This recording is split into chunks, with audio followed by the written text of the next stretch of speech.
Hej og velkommen til 3D-eksperten. I dag skal vi snakke om Ultimakers nye S8'er.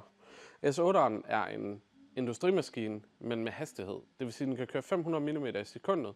Udover det så har den utrolig hurtig travel speed. Den har den samme kendte størrelse som fra S7'eren. Både buildplate og sådan rumlig-mæssigt er det nogenlunde det samme.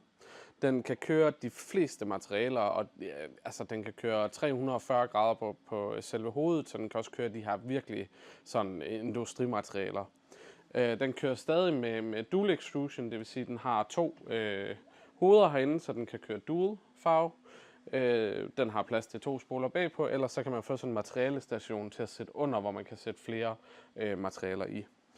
Den har opgraderet kameraet, så der er en højere opløsning på kameraet den her gang.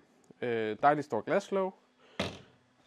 Velkendte nozzles, de her hot-end kits, hvor man bare kan tage dem ud og sætte dem i, hvor de findes i nogle forskellige AA og CC og de forskellige, alt efter hvad materiale du kører i, så er de nemmere at skifte ud. Kører stadigvæk Wi-Fi, har opgraderet extruderen bagpå, så den har nogle bedre extruder og kører rigtig godt TPU nu. Så det er virkelig en opgradering fra S7'eren af, og har utrolig mange ekstra features. Hvis du kunne tænke dig at høre mere om den, eller måske få et tilbud på den, så kan du altid skrive til os på info@3D-eksperten, og ellers så kig ud i butikken, så finder vi ud af det. Og ellers så er den inde på hjemmesiden, inde på 3deksperten.dk, og så kan I læse om den derinde, og I er også altid velkommen til at kontakte os. God dag!